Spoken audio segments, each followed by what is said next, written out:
Hey guys, welcome back to my channel. ಹೇಗಿದ್ದೀರಾ? ಎಲ್ಲರೂ ಚೆನ್ನಾಗಿದ್ದೀರಾ? ನಾನು ಸಹ ತುಂಬಾ ಚೆನ್ನಾಗಿದ್ದೀನಿ. ನಾನಿವತ್ತು ನಿಮಗೆ ಮಟನ್ ಫ್ರೈ ಹೇಗೆ ಮಾಡೋದು ಅಂತ ಹೇಳಿ ತೋರಿಸ್ತೀನಿ. ಅದರಲ್ಲೂ ಗ್ರೀನ್ ಮಸಾಲಾನ ಯೂಸ್ ಮಾಡಿಕೊಂಡು ಮಾಡ್ತಾ ಇರೋದು. ಅದಕ್ಕಿಂತ ಮುಂಚೆ ನನ್ನ ಚಾನಲ್ಗೆ ಯಾರು ಸಬ್ಸ್ಕ್ರೈಬ್ ಮಾಡ್ಕೊಂಡಿಲ್ಲ, ಪ್ಲೀಸ್ ಸಬ್ಸ್ಕ್ರೈಬ್ ಮಾಡ್ಕೊಳ್ಳಿ. ಇಷ್ಟ ಆದರೆ ಲೈಕ್ ಮಾಡಿ, ಕಮೆಂಟ್ ಮಾಡಿ, ಜಾಸ್ತಿ ಜನಕ್ಕೆ ಶೇರ್ ಮಾಡಿ. Let's start the video. So ಮೊದಲನೇದಾಗಿ ಒಂದು ಕುಕ್ಕರ್ನ ಇಟ್ಕೊಂಡಿದ್ದೀನಿ. ಅದಕ್ಕೆ ಒಂದು 6 ರಿಂದ 7 ಸ್ಪೂನ್ ಆಗುವಷ್ಟು ಆಯಿಲನ್ನು ಹಾಕ್ಕೊತಾ ಇದ್ದೀನಿ. ನಾನು ಯಾವುದೇ ನಾನ್ ವೆಜ್ ರೆಸಿಪಿ ಮಾಡಬೇಕಾದ್ರೂ ಸಹ ಆಯಿಲನ್ನು ಕಡಿಮೆ ಯೂಸ್ ಮಾಡ್ತೀನಿ, ಎಸ್ಪೆಷಲಿ ಮಟನ್ ಆ್ಯಂಡ್ ಚಿಕನ್ ಮಾಡಬೇಕಾದ್ರೆ. ಯಾಕಂತ ಹೇಳಿದ್ರೆ ಆಯಿಲಿ ಕಂಟೆಂಟ್ ಅದರಲ್ಲೇ ಇರುತ್ತೆ, ಅದು ಬಿಟ್ಕೊಳ್ಳುತ್ತೆ. ಸೊ ಅದಕ್ಕೋಸ್ಕರ ಆಯಿಲನ್ನು ಸ್ವಲ್ಪ ಕಡಿಮೆನೇ ಹಾಕ್ತಾಯಿದ್ದೀನಿ. 5 ರಿಂದ 6 ಸ್ಪೂನ್ ಆಗಷ್ಟು ಆಯಿಲನ್ನು ಮಾತ್ರ ನಾನಿಲ್ಲಿ ಯೂಸ್ ಮಾಡಿದ್ದೀನಿ. ಈಗ ಎಣ್ಣೆ ಬಿಸಿಯಾಗಿದೆ. ಸೊ ಇದಕ್ಕೆ ನಾನು ಒಂದು ಪೀಸಷ್ಟು ಚಕ್ಕೆ, ಒಂದು 3 ರಿಂದ 4 ಲವಂಗನ ಹಾಕ್ಕೊಂಡಿದ್ದೀನಿ. ಅದಕ್ಕೆ 1 ಚಮಚದಷ್ಟು ಸೋಂಪು ಕಾಳನ್ನು ಹಾಕ್ಕೊಂಡಿದ್ದೀನಿ. ನಾನಿಲ್ಲಿ 1 kg ಮಟನ್ನ ತೊಗೊತಾ ಇದ್ದೀನಿ. ಸೊ ನಾನಿಲ್ಲಿ ಕರಿಗೂ ಸಹ ಸಪ್ರೇಟ್ ಮಾಡ್ಕೊಂಡಿದ್ದೆ. ಅಂತ ಹೇಳಿದರೆ ಮಟನ್ ಚಾಪ್ಸ್ ಮಾಡಿದ್ನಲ್ವ, ಸೊ ಆ ರೆಸಿಪಿನೂ ಸಹ ಹಾಕಿದ್ದೀನಿ. ಯಾರ್ಯಾರು ನೋಡಿಲ್ಲ ಹೋಗಿಬಿಟ್ಟು ಚೆಕ್ ಮಾಡಿ. ಆ್ಯಂಡ್ ಅದು ತುಂಬ ಟೇಸ್ಟಿಯಾಗಿತ್ತು. ಆ್ಯಂಡ್ ಇದರಲ್ಲೂ ಸಹ 1 kg ಮಟನನ್ನು ನಾನು ಬೇಯಿಸ್ಕೊತಾ ಇದ್ದೀನಿ. ಹೇಗೆ ಬೇಯಿಸ್ಕೊಳ್ಬೇಕು, ಏನೇನು ಹಾಕಿ ಬೇಯಿಸ್ಕೊಳ್ಬೇಕು ಅನ್ನೋ ಪ್ರೊಸೀಜರ್ನ ನಾನಲ್ಲಿ ತೋರಿಸ್ತಾ ಇರೋದು. ಇದಕ್ಕೆ ನಾನು 2 ಆನಿಯನನ್ನು ಸಣ್ಣದಾಗಿ ಚಾಪ್ ಮಾಡಿಟ್ಕೊಂಡಿದ್ದೆ. ಸೊ ಆನಿಯನನ್ನು ಆ್ಯಡ್ ಮಾಡ್ತಾಯಿದ್ದೀನಿ. ಸೊ ಆನಿಯನ್ ಇಲ್ಲಿ ಗೋಲ್ಡನ್ ಬ್ರೌನ್ ಕಲರ್ಗೆ ಬರುವಷ್ಟು ಅದು ಫ್ರೈ ಆಗಬೇಕಾಗತ್ತೆ. ಆನಿಯನ್ ಈಗ ಗೋಲ್ಡನ್ ಬ್ರೌನ್ ಕಲರ್ಗೆ ಟರ್ನ್ ಆಗ್ತಾಯಿದೆ. ಸೊ ನಾನು ಈ ಟೈಮ್ನಲ್ಲಿ ಹಸಿಮೆಣ್ಸಿನ್ಕಾಯನ್ನು ಹಾಕ್ಕೊತಾ ಇದ್ದೀನಿ. ಒಂದು 2 ರಿಂದ 3 ಹಸಿಮೆಣ್ಸಿನ್ಕಾಯಿ, ಹಾಗೆ 1 ಟೊಮ್ಯಾಟೊ. ಸೊ ಇಷ್ಟನ್ನು ಹಾಕ್ಕೊಂಡ್ಬಿಟ್ಟು ಅದನ್ನು ಕ್ಲೀನಾಗಿ ಫ್ರೈ ಮಾಡ್ಕೊಳ್ಬೇಕು. ಈ ಟೊಮ್ಯಾಟೊ ಕ್ಲೀನಾಗಿ ಕರಗಿ ಬೇಯಬೇಕು, ಅಲ್ಲಿವರೆಗೂ ಸಹ ನಾವಿದನ್ನು ಫ್ರೈ ಮಾಡ್ಕೊಳ್ಬೇಕು. ನಾವು ಇದಕ್ಕೆ ಯಾವುದೇ ರೀತಿಯ ಟೊಮ್ಯಾಟೊ ಪೇಸ್ಟ್ ಅಥವಾ ಆನಿಯನ್ ಪೇಸ್ಟ್ ಇದನ್ನೆಲ್ಲ ಯೂಸ್ ಮಾಡ್ತಾ ಇಲ್ಲ. ಈ ಥರ ಸಣ್ಣದಾಗಿ ಕಟ್ ಮಾಡಿಕೊಂಡು ಒಗ್ಗರಣೆನಲ್ಲೇ ಕ್ಲೀನಾಗಿ ಬೇಯಿಸ್ಕೊಂಡ್ರೆ ಅದು ಕ್ಲೀನಾಗಿ ಸ್ಮ್ಯಾಶ್ ಆಗೋ ರೀತಿಯಲ್ಲಿ ಅದು ಬೇಯುತ್ತೆ. ಆ್ಯಂಡ್ ಇನ್ನೊಂದು ಸೀಕ್ರೆಟ್ ಇಂಗ್ರೀಡಿಯೆಂಟ್ ಅಂತ ಹೇಳಿದರೆ ಉಪ್ಪನ್ನು ಏನಕ್ಕೋಸ್ಕರ ನಾವು ಟೊಮ್ಯಾಟೊ ಹಾಕಿದ ನಂತರ ಹಾಕ್ತೀವಿ ಅಂತ ಹೇಳಿದರೆ, ಉಪ್ಪು ಹಾಕಿದ ತಕ್ಷಣ ಟೊಮ್ಯಾಟೊ ತುಂಬ ಕ್ಲೀನಾಗಿ ಬೇಯೋದಕ್ಕೆ ಸ್ಟಾರ್ಟ್ ಆಗುತ್ತೆ. ಅದು ತುಂಬ ಕರಗಿ ಬೇಯಬೇಕಲ್ವ, ಸೊ ಅದಕ್ಕೋಸ್ಕರ ನಾವು ಉಪ್ಪನ್ನು ಇಲ್ಲಿ ಆ್ಯಡ್ ಮಾಡ್ಕೊಳ್ಳೋದು. ಸೊ ನಾನ್ ವೆಜ್ ರೆಸಿಪಿಗೆ ಅರಿಶಿಣ ಪುಡಿ ಹಾಕೋದು ಕಂಪಲ್ಸರಿ ಇರುತ್ತೆ. ನಾನಿಲ್ಲಿ 1 ಚಮಚದಷ್ಟು ಅರಿಶಿಣ ಪುಡಿಯನ್ನು ಹಾಕ್ಕೊತಾ ಇದ್ದೀನಿ. ಸೊ ನಾನ್ ವೆಜ್ಜಿಗೆ ಯಾವುದೇ ಕಾರಣಕ್ಕೂ ಅರಿಶಿಣ ಪುಡಿನ ಸ್ಕಿಪ್ ಮಾಡಬೇಡಿ, ಆದಷ್ಟು ಅರಿಶಿಣ ಪುಡಿನ ಹಾಕ್ಕೊಳ್ಳಿ. ಅದು ಹೆಲ್ತಿಗೂ ಸಹ ತುಂಬಾ ಒಳ್ಳೆಯದು. ಸೊ ಇದಿಷ್ಟನ್ನು ಹಾಕಿ ಆದ ನಂತರ ಕ್ಲೀನಾಗಿ ಒಂದು ಸತಿ ಮಿಕ್ಸ್ ಮಾಡ್ಕೊಳ್ಳೋಣ. ಮಿಕ್ಸ್ ಮಾಡಿಕೊಂಡು ಲೋ ಫ್ಲೇಮ್ನಲ್ಲಿ ಅದು ಎಲ್ಲದೂ ಸಹ ಕ್ಲೀನಾಗಿ ಮೆತ್ತಗಾಗೋ ಥರ ನಾವು ಬೇಯಿಸ್ಕೊಳ್ಳೋಣ. ಈಗ ಇದೆಲ್ಲದೂ ಸಹ ಕ್ಲೀನಾಗಿ ಬೆಂದಿದೆ. ಈ ಟೈಮ್ನಲ್ಲಿ ನಾನು ವಾಶ್ ಮಾಡಿಟ್ಕೊಂಡಿರುವಂತಹ 1 kgಯಷ್ಟು ಮಟನನ್ನು ನಾನು ಇದಕ್ಕೆ ಆ್ಯಡ್ ಮಾಡ್ಕೊತಾ ಇದ್ದೀನಿ. ಸೊ ಮಟನ್ ಹಾಕಿದ ತಕ್ಷಣವೇ ನೀರು ಹಾಕಿಬಿಟ್ಟು ಅದನ್ನ ಮುಚ್ಚಿಟ್ಬಿಡಿ. ಯಾಕಂತ ಹೇಳಿದರೆ ನಾವು ವಾಶ್ ಮಾಡಿಟ್ಕೊಂಡಿರೋ ಮಟನ್ನು ನೀರು ಬಿಡೋದಕ್ಕೆ ಸ್ಟಾರ್ಟ್ ಆಗುತ್ತೆ. ಸೊ ಅದಕ್ಕೋಸ್ಕರ ಒಂದು 2 ರಿಂದ 3 ನಿಮಿಷದಷ್ಟು ಅದನ್ನು ಮಿಕ್ಸ್ ಮಾಡಿಬಿಟ್ಟು ಹಾಗೆಯೇ ಬಿಡಬೇಕಾಗತ್ತೆ. ಈ ಮಟನ್ನಲ್ಲಿ ಬಿಟ್ಟಿರುವಂತಹ ನೀರು ಸಹ ಸ್ವಲ್ಪ ಡ್ರೈ ಆಗಬೇಕು. ಆ್ಯಂಡ್ ಮಟನ್ನು ಆ ನೀರಿನಲ್ಲಿ ಸ್ವಲ್ಪ ಬೇಯಬೇಕು. ಸೊ ಅದಕ್ಕೋಸ್ಕರ ಅದನ್ನು ಹಾಗೆಯೇ ಬಿಟ್ಕೊಳ್ಬೇಕು. ಒಂದೇ ಸತಿ ನೀರು ಹಾಕ್ಬಿಟ್ರೆ ಟೇಸ್ಟ್ ಅಷ್ಟು ಚೆನ್ನಾಗಿ ಬರೋದಿಲ್ಲ. ಆ್ಯಂಡ್ ನಾವೇನು ನೀರಿನ ಕ್ವಾಂಟಿಟಿನೂ ಸಹ ನಮಗೆ ಅಂದಾಜು ಸಿಗೋದಿಲ್ಲ. ಎಷ್ಟು ಥಿಕ್ನೆಸ್ ಬೇಕು, ನಮಗೆ ಎಷ್ಟು ನೀರು ಬೇಕು ಅನ್ನೋದು ನಮಗಿಲ್ಲಿ ಗೊತ್ತಾಗೋದಿಲ್ಲ. ಸೊ ನಾನಿಲ್ಲಿ ನೀರನ್ನ ಹಾಕ್ಕೊಂಡು ಇದನ್ನು ಬೇಯಿಸ್ಕೊತೀನಿ. ಆ್ಯಂಡ್ ನೀರನ್ನ ಹಾಕ್ಕೊಂಡು ಬೇಯಿಸ್ಕೊಂಡು ಆದ ನಂತರ ನಾನು ಫ್ರೈಗೆ ಸ್ವಲ್ಪ ಮಟನನ್ನು ಇದರಿಂದ ಎತ್ತಿಟ್ಕೊತೀನಿ. ಓಕೆನಾ? ಉಳಿದಿರೋದು ನಾನು ಚಾಪ್ಸ್ ಮಾಡೋದಕ್ಕೆ ಅಂತ ಹೇಳಿ ಇಟ್ಕೊತಾ ಇದ್ದೀನಿ. ಇದು ನಾನು ಆವಾಗಲೇ ಹೇಳಿದೆ ಅಲ್ವಾ, ಸೊ ಮಟನ್ ಹಾಕಿದ ತಕ್ಷಣ ಅದು ನೀರನ್ನ ಬಿಟ್ಕೊಳ್ಳುತ್ತೆ ಅಂತ ಹೇಳಿ. ಸೊ ಇಲ್ಲಿ ನೀರನ್ನ ಬಿಟ್ಕೊಂಡಿತ್ತು, ಅದು ಸಹ ಡ್ರೈ ಆಗ್ತಾ ಬಂದಿದೆ. ಈ ಟೈಮ್ನಲ್ಲಿ ನಾವು ಇದಕ್ಕೆ ಎಷ್ಟು ನೀರು ಬೇಕೋ ಅಷ್ಟು ನೀರನ್ನು ಹಾಕ್ಕೊಂಡು ಅದನ್ನು ಒಂದು ಕುಕ್ಕರ್ ವಿಷಲನ್ನು ಹಾಕ್ಬಿಟ್ಟು ಒಂದು 5 ರಿಂದ 6 ವಿಷಲ್ ಕೂಗಿಸ್ಕೊಳ್ಬೇಕಾಗತ್ತೆ. ಮಟನ್ ಬೇಯಬೇಕಲ್ವ, ತುಂಬ ಬಲ್ತಿರುವಂತಹ ಮಟನ್ ಏನಾದರೂ ಆದರೆ ಅದು 5 ರಿಂದ 6 ವಿಷಲ್ಗೆ ಬೇಯೋದಿಲ್ಲ, ಇನ್ನೂ ಜಾಸ್ತಿ ಬೇಕಾಗತ್ತೆ. ಬಟ್ ಫಸ್ಟ್ ಸ್ಟೇಜಲ್ಲಿ ನೀವು ಒಂದು 5 ರಿಂದ 6 ವಿಷಲನ್ನು ತೆಗೆಸ್ಕೊಂಡ್ಬಿಟ್ಟು ಬೆಂದಿದೆಯಾ ಇಲ್ಲ ಅಂತ ಹೇಳಿ ಚೆಕ್ ಮಾಡಿ. ಸೊ ನಾನಿವಾಗ 1.5 ಲೋಟದಷ್ಟು ನೀರನ್ನು ಇದಕ್ಕೆ ಹಾಕ್ಕೊಂಡಿದ್ದೀನಿ. ಸೊ ಆ ನೀರನ್ನು ಹಾಕ್ಕೊಂಡ್ಬಿಟ್ಟು ಆ ನೀರನ್ನು ನಾವಿಲ್ಲಿ ಫ್ರೈಗೆ ಯೂಸ್ ಮಾಡೋದಿಲ್ಲ. ಮತ್ತೊಂದು ಸತಿ ಹೇಳ್ತಾ ಇದ್ದೀನಿ, ಆ ನೀರನ್ನು ನಾವಿಲ್ಲಿ ಫ್ರೈಗೆ ಯೂಸ್ ಮಾಡೋದಿಲ್ಲ.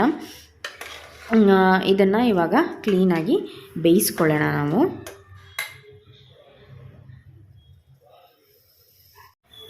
ಈಗ ನಾನಿಲ್ಲಿ ಫ್ರೈಗೆ ಏನೇನು ಬೇಕು ಮಸಾಲೆನ ರೆಡಿ ಮಾಡ್ಕೊಳ್ಳೋದಕ್ಕೆ, ಸೊ ಅದನ್ನು ಇದು ಮಾಡ್ಕೊತಾ ಇದ್ದೀನಿ. ಒಂದು ಅರ್ಧ ಗಡ್ಡೆಯಷ್ಟು ಬೆಳ್ಳುಳ್ಳಿನ ತೊಗೊಂಡಿದ್ದೀನಿ, ಒಂದು ಚಿಕ್ಕ ತುಂಡಿನಷ್ಟು ಶುಂಠಿನ ತೊಗೊಂಡಿದ್ದೀನಿ, 3-4 ಹಸಿಮೆಣಸನ್ನು ತೊಗೊಂಡಿದ್ದೀನಿ. ಅದಷ್ಟೂ ಸಹ ಮಿಕ್ಸಿ ಜಾರಿಗೆ ನಾನು ಹಾಕ್ಕೊತಾ ಇದ್ದೀನಿ. ಅದಕ್ಕೆ ಒಂದು 1/4 ಭಾಗದಷ್ಟು ಈರುಳ್ಳಿನ ಹಾಕ್ಕೊತಾ ಇದ್ದೀನಿ. ಎಲ್ಲದೂ ಸಹ ಹಸಿನೇ ಹಾಕ್ಕೊತಾ ಇರೋದು. ಒಂದು ಸ್ವಲ್ಪ ಕೊತ್ತಂಬರಿ ಸೊಪ್ಪನ್ನು ಸಹ ನಾನಿಲ್ಲಿ ಆ್ಯಡ್ ಮಾಡ್ಕೊಂಡಿದ್ದೀನಿ. ನಾವು ಕೊತ್ತಂಬರಿ ಸೊಪ್ಪು ಮತ್ತು ಹಸಿರು ಮೆಣಸಿನ್ಕಾಯಿನ ಗ್ರೀನ್ ಕಲರ್ನ ತಗೊಳ್ಬೇಕಾಗತ್ತೆ. ಆ್ಯಂಡ್ ಅದಕ್ಕೆ ಒಂದು ಚೂರು ತೆಂಗಿನಕಾಯಿಯನ್ನು ಸಹ ಹಾಕ್ಕೊಂಡಿದ್ದೀನಿ. ಸೊ ತೆಂಗಿನಕಾಯಿ ಆಪ್ಷನಲ್ಲು, ನಿಮಗಿಷ್ಟ ಇದ್ದರೆ ಹಾಕ್ಕೊಳ್ಳಿ, ಇಲ್ಲ ಅಂತ ಹೇಳಿದರೆ ಬೇಡ. ಅದಕ್ಕೆ 1 ಚಮಚದಷ್ಟು ನಾನು ಜೀರಿಗೆನ ಹಾಕ್ಕೊಂಡಿದ್ದೀನಿ, ಒಂದು 1/4 ಚಮಚದಷ್ಟು ಸೋಂಪು ಕಾಳನ್ನು ಹಾಕ್ಕೊಂಡಿದ್ದೀನಿ, ಆ್ಯಂಡ್ 1-2 ಚಮಚದಷ್ಟು ಕಾಳುಮೆಣಸನ್ನು ಹಾಕ್ಕೊಂಡ್ರೆ ಆಗುತ್ತೆ. ನಾನಿಲ್ಲಿ 1 ಚಮಚದಷ್ಟು ಕಾಳುಮೆಣಸನ್ನು ಹಾಕ್ಕೊಂಡಿದ್ದೀನಿ. ಒಂದು ಚಿಕ್ಕ ತುಂಡಿನಷ್ಟು ಚಕ್ಕೆ, 2-3 ಲವಂಗನ ಇದಕ್ಕೆ ನಾನು ಹಾಕ್ಕೊಂಡಿದ್ದೀನಿ. ಸೊ ಇದಿಷ್ಟನ್ನು ಸಹ ನುಣ್ಣಗೆ ರುಬ್ಕೊಂಡು ಬರಬೇಕು. ಆ್ಯಂಡ್ ಯಾವುದೇ ಕಾರಣಕ್ಕೂ ತರಿ ಇರಬಾರ್ದು. ಮಸಾಲೆ ಕ್ಲೀನಾಗಿ ನುಣ್ಣಗೆ ಪೇಸ್ಟ್ ಮಾಡಿಕೊಂಡು ಬರಬೇಕು. ಸೊ ನಾನಿಲ್ಲಿ ಪೇಸ್ಟ್ ಮಾಡ್ಕೊಂಡು ಬಂದಿದ್ದೀನಿ ನೋಡಿ, ಈ ಥರ ಕಾಣಿಸ್ತಾ ಇದೆ ಅಲ್ವಾ. ಸೊ ಇಲ್ಲಿ ಒಂದು ಅರ್ಧ kg ಮಟನನ್ನು ನಾನು ಆ ಬೇಯಿಸ್ಕೊಂಡಿರುವಂಥ ನೀರಿಂದ ಅದನ್ನು ಎಕ್ಸ್ಟ್ರಾಕ್ಟ್ ಮಾಡ್ಕೊತೀನಿ. ಸೊ ಇವಾಗ ಒಂದು 5-6 ವಿಷಲ್ ಆಗಿದೆ. ಈಗ ನೋಡಿ ಮಟನ್ ಬೆಂದಿದೆಯಾ ಇಲ್ಲ ಅಂತ ಹೇಳಿ ಚೆಕ್ ಮಾಡ್ಕೊಳ್ಬೇಕು. ನೀವು 5-6 ವಿಷಲನ್ನು ತೆಗೆಸ್ಕೊಂಡು ಆದಮೇಲೆ ಒಂದು ಬೋನ್ ಇರುವಂತಹ ಪೀಸು ಅಥವಾ ಹಾಗೆ ಬೋನ್ಲೆಸ್ ಪೀಸ್ ಯಾವುದನ್ನಾದರೂ ತೊಗೊಂಡ್ಬಿಟ್ಟು ಕೈನಲ್ಲಿ ಒತ್ತಿ ನೋಡಿ, ನಿಮಗೆ ಗೊತ್ತಾಗತ್ತೆ ಅದು ಬೆಂದಿದೆಯಾ ಇಲ್ಲ ಅಂತ ಹೇಳಿಬಿಟ್ಟು. ಇವಾಗ ಅದು ಕ್ಲೀನಾಗಿ ಬೆಂದಿತ್ತು.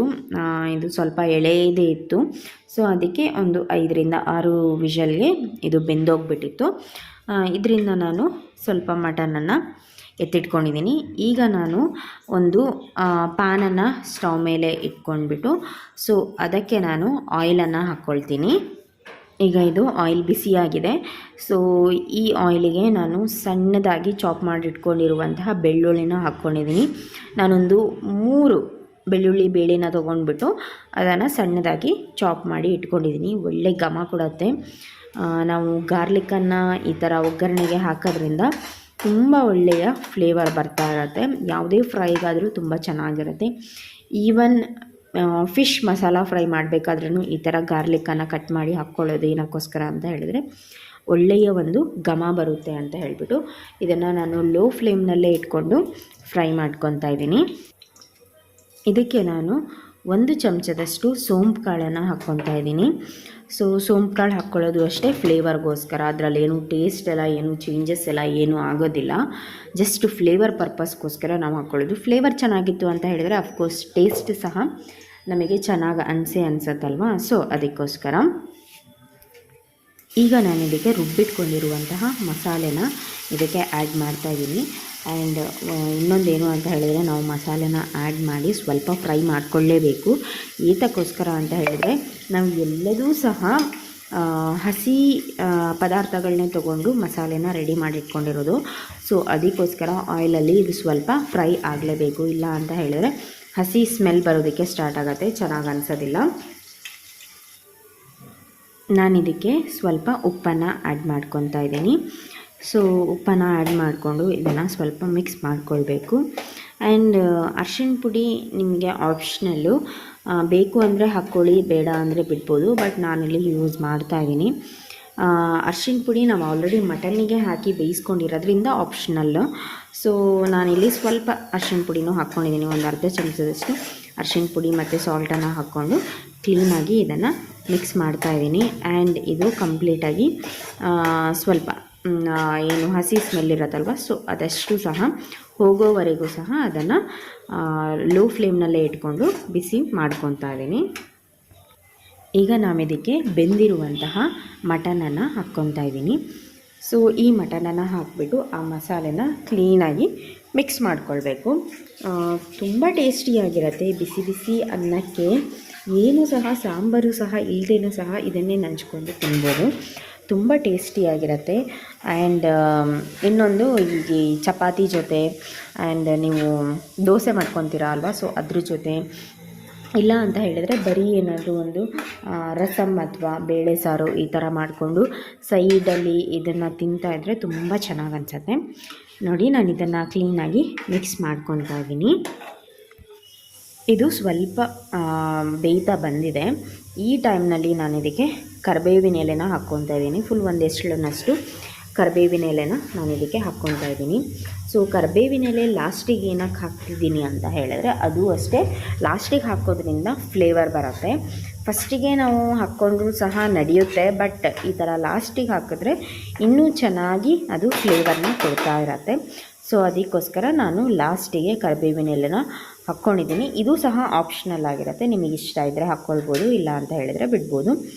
ಇದು ಸ್ವಲ್ಪ ಬೇಯೋದಕ್ಕೆ ಅಂತ ಬಿಟ್ಟಿದ್ದೆ. ಈಗ ಇದು ಬೆಂದಿದೆ ಅಂತ ಹೇಳಿದರೆ, ಬೇಯಬೇಕು ಅಂತ ಹೇಳಿದರೆ ಜಸ್ಟ್ ಆ ಮಸಾಲೆ ಮತ್ತು ಮಟನ್ನು ಕ್ಲೀನಾಗಿ ಮಿಕ್ಸ್ ಆಗಿಬಿಟ್ಟು ಅದು ಡ್ರೈ ಆಗಿರಬೇಕು ಅಷ್ಟೇ. ಸೊ ಇದು ಕಂಪ್ಲೀಟಾಗಿ ಆ ಮಸಾಲೆ ಎಲ್ಲ ಕ್ಲೀನಾಗಿ ಮಟನ್ನಿಗೆ ಸೇರಿಕೊಂಡಿದೆ. ಆ್ಯಂಡ್ ಇದು ರೆಡಿ ಆಗಿದೆ ಅಂತ ಹೇಳಿ ನಿಮಗೆ ಆ ಹಸಿ ಸ್ಮೆಲ್ ಏನು ಹೋಗಿರತ್ತಲ್ವ, ಸೊ ಆವಾಗನೇ ಈಗ ಗೊತ್ತಾಗತ್ತೆ ಇದು ರೆಡಿ ಆಗಿದೆ ಅಂತ ಹೇಳಿ. ತುಂಬಾ ಪರ್ಫೆಕ್ಟಾಗಿ ಗ್ರೀನ್ ಕಲರಲ್ಲಿ ಏನೂ ಸಹ ಆರ್ಟಿಫಿಷಿಯಲ್ ಕಲರ್ನ ಯೂಸ್ ಮಾಡ್ದಿರೋ ಹಾಗೆ ಹೆಲ್ದಿಯಾಗಿ ನೀವು ಮನೆಯಲ್ಲೇ ಎಷ್ಟು ಬೇಕೋ ಅಷ್ಟು ಮಾಡಿಕೊಂಡು ತಿನ್ಬೋದು. ಅದನ್ನೇ ನೀವು ಔಟ್ಸೈಡ್ ಏನಾದರೂ ತಿಂತೀರಾ ಅಂತ ಹೇಳಿದರೆ minimum 300 to 400 rupees per plate ಇರುತ್ತೆ. ಲಾಸ್ಟಿಗೆ ಫೈನಲ್ ಟಚಪ್ ಅಂತ ಹೇಳಿ ನಾನು ಕೊತ್ತಂಬರಿ ಸೊಪ್ಪನ್ನು ಹಾಕಿದ್ದೀನಿ. ಸೊ ಕೊತ್ತಂಬರಿ ಸೊಪ್ಪು ಮತ್ತು ಕಸೂರಿ ಮೇಥಿ ಎರಡನ್ನ ನಾನ್ ವೆಜ್ಜಿಗೆ ಹಾಕಿದ್ರೆ ಒಳ್ಳೆಯ ಫ್ಲೇವರ್ನ ಕೊಡ್ತಾ ಇರುತ್ತೆ. ನಾನೀಗ ಒಂದು ಸ್ವಲ್ಪ ಕಸೂರಿ ಮೇಥಿನೂ ಸಹ ತೊಗೊಂಡ್ಬಿಟ್ಟು ಕೈನಲ್ಲೇ ಅದನ್ನು ಕ್ರಷ್ ಮಾಡಿ ಇದಕ್ಕೆ ಹಾಕ್ಕೊತಾ ಇದ್ದೀನಿ. ಇದಕ್ಕೆ ಹಾಕ್ಕೊಂಡ ನಂತರ ಇದನ್ನು ಕ್ಲೀನಾಗಿ ಮಿಕ್ಸ್ ಮಾಡಬೇಕು. ನಾನಿನ್ನೂ ಗ್ಯಾಸ್ ಆಫ್ ಮಾಡಿಲ್ಲ, ಹಾಗೆಯೇ ಇನ್ನೂ ಸ್ವಲ್ಪ ರೋಸ್ಟ್ ಆಗಲಿ ಅಂತ ಹೇಳಿಬಿಟ್ಟೆ ನಾನು ಅದನ್ನು ಆನಲ್ಲೇ ಇಟ್ಕೊಂಡಿದ್ದೀನಿ. ಸೊ ಇದಿಷ್ಟನ್ನು ಹಾಕ್ಬಿಟ್ಟು ಲಾಸ್ಟ್ ಫೈನಲ್ಲಾಗಿ ನೀವು ಏನು ಗಾರ್ನಿಷಿಂಗ್ ಮಾಡ್ಕೊತೀರೋ ಏನು ಬೇಕಾದರೂ ಮಾಡ್ಕೊಳ್ಬೋದು, ಇಲ್ಲ ಅಂತ ಹೇಳಿದ್ರೆ ಹಾಗೇನಾದರೂ ತಿನ್ಬೋದು. ನನಗೆ ಈ ಗಾರ್ನಿಷಿಂಗ್ ಮಾಡೋದು ಅವೆಲ್ಲ ನನಗಾಗಲ್ಲ. ನಾನು ಏನಿದ್ರು ರೆಡಿ ಆದ ತಕ್ಷಣ ತಿನ್ಬಿಡೋದಷ್ಟೇ. ಈ ಥರ ನೀವು ಸಹ ಮಾಡ್ಕೊಳ್ಳಿ. ನಿಮ್ಮ ಮನೆಯಲ್ಲೂ ಎಲ್ಲರೂ ಸಹ ಖುಷಿ ಆಗ್ತಾರೆ ಇಷ್ಟು ಟೇಸ್ಟಿಯಾಗಿರುವಂತಹ ಮಟನ್ ಫ್ರೈಯನ್ನು ತಿಂದು. ಮಟನ್ ಇಷ್ಟಪಡದೇ ಇರೋರು ಸಮೇತ ಮಟನನ್ನು ಇಷ್ಟಪಡ್ತಾರೆ ಇದನ್ನು ತಿಂದರೆ. ಐ ಹೋಪ್ ನನ್ನ ಇವತ್ತಿನ ವಿಡಿಯೋ ನಿಮಗೆಲ್ಲರಿಗೂ ಸಹ ಇಷ್ಟ ಆಗಿದೆ ಅಂತ ಅಂದ್ಕೊತಾ ಇದ್ದೀನಿ. ಆ್ಯಂಡ್ ಒನ್ಸ್ ಅಗೇನ್ ಸಬ್ಸ್ಕ್ರೈಬ್ ಮಾಡ್ಕೊಳ್ಳೋದನ್ನು ಮರಿಬೇಡಿ. And thank you for watching. Bye.